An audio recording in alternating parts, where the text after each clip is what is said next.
৯ মাস রক্তক্ষয়ী যুদ্ধের পর একটি স্বাধীন সার্বভৌম বাংলাদেশের জন্ম। মুক্তিযুদ্ধের পটভূমি রচিত হয়েছিল তারও আগে। ১৯৫২ সালের ভাষা আন্দোলনের মধ্য দিয়ে এই সংগ্রামের বীজ বপিত হয়েছিল। মুক্তিযুদ্ধ নিয়ে দেশে অসাধারণ কিছু সিনেমা নির্মিত হলেও বরাবরের মতো ভাষা আন্দোলন থেকে গিয়েছে নিভৃতে। প্রযোজক পরিচালক থেকে সরকারের কেউই এ বিষয়ে কিছু করবার তাড়না অনুভব করেননি।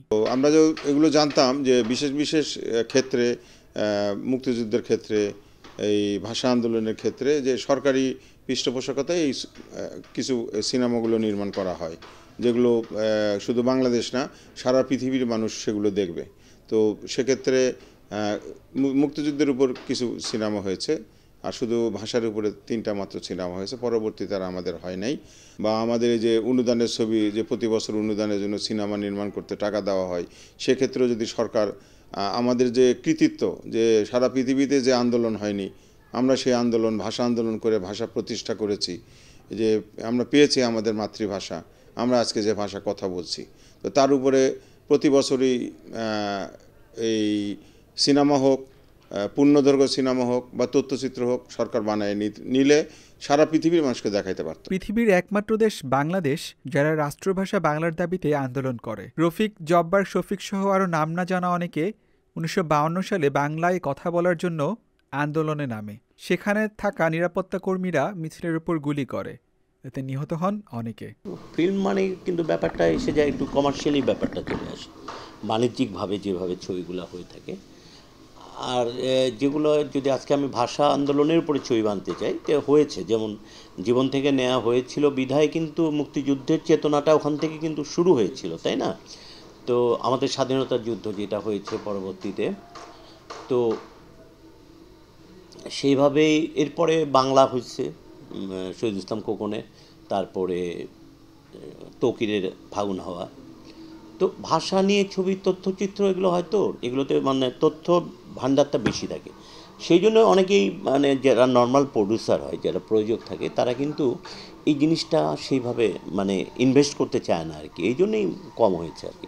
এগুলো ব্যাপারে সরকার যদি এগিয়ে আসে, সরকারিভাবে অনুদানের ছবিগুলোকে যদি সেভাবে এই ভাষার জন্য যে ভাষার জন্য স্পেশালি এখন যেমন অনুদান আছে মুক্তিযুদ্ধভিত্তিক ছবির জন্য, কিন্তু অনুদান বেশি দেওয়া হয় আর কি।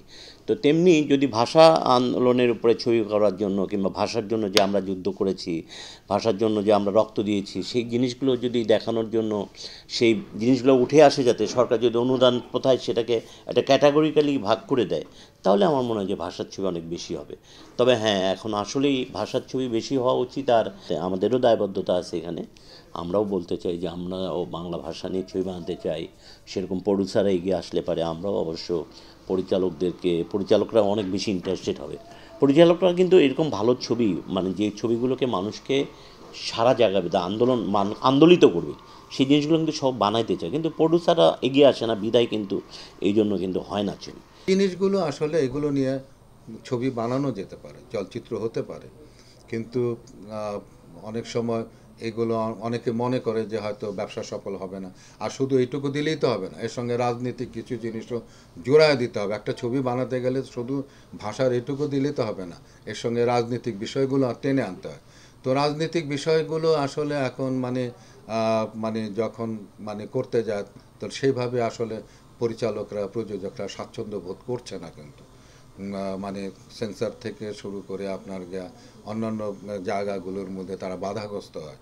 তো এই বাধাগ্রস্ত হওয়ার জন্য আসলে এই আমাদের প্রবলেমটা হচ্ছে আর কি। ভাষা আন্দোলন নিয়ে আমি এখনো পর্যন্ত কোনো পরিকল্পনা আমি করি নাই, তবে আমার রাজনৈতিক পটভূমির উপরে আমার চলচ্চিত্র নির্মাণের আমি চিন্তা ভাবনা করছি। আমি কয়েকজনের সঙ্গে কথা বলছি। আমাদের এখন এইখানে সত্যি কথা বলতে যে অনেক কিছুরই কিন্তু আপনার অভাব আছে। সবচেয়ে বড় অভাব আমি যেটা ফিল করছি সেটি হলো যে আপনার স্ক্রিপ্ট, যেটার উপরে ভিত্তি করে যে একটা চলচ্চিত্র নির্মাণ করব, সেই স্ক্রিপ্ট রাইটারের আমাদের খুবই এখন অভাব। কিন্তু আপনি আগে দেখেন শামসুর রহমান থেকে শুরু করে যারা যারা স্ক্রিপ্ট লিখতো, আপনারা খালি একবার চোখ বলে দেখেন আপনারা যে কারা কারা স্ক্রিপ্ট লিখতো। এই লোকগুলি কিন্তু এখন নাই, কিন্তু সবাই মরে গেছে। কিন্তু মরে যাওয়ার পর যে অন্যরা এই জায়গাগুলো যে দখল করবে আসবে, সেরকমভাবে কিন্তু আসে নাই। কিন্তু যার জন্য আমরা এখনও পর্যন্ত কিন্তু আমাদের মাতৃভাষাকে সকল জায়গায় কিন্তু সেভাবে কিন্তু আমাদের রাষ্ট্রীয়ভাবে কিন্তু সেভাবে কিন্তু ব্যবহার করতে পারছি না। কিন্তু আপনারা জানেন যে আদালতের রায়ের ব্যাপারেও কিন্তু বলা হয়েছে যে যেন সেই রায়গুলো যেন বাংলায় যেন ই করা হয়, এখনও বোধহয় পরিপূর্ণভাবে সেটি কিন্তু হয়নি। কিন্তু তো সেই মানে জিনিসগুলো বাকি রয়ে গেছে।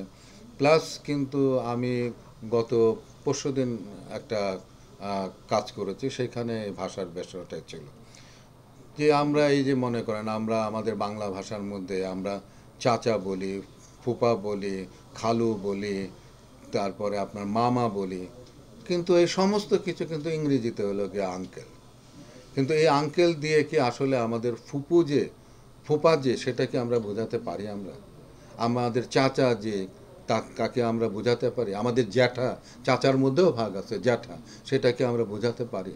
তো এই নতুন প্রজন্মের অনেকেই ভাষা আন্দোলন নিয়ে জানলেও শিল্প সংস্কৃতিতে সেরকম কিছু দেখা যায়নি। ভাষা আন্দোলনের ৭০ বছর পার হলেও এই ধারা নিয়ে গুটি কয়েক সিনেমা আক্ষেপের জায়গা সৃষ্টি করেছে।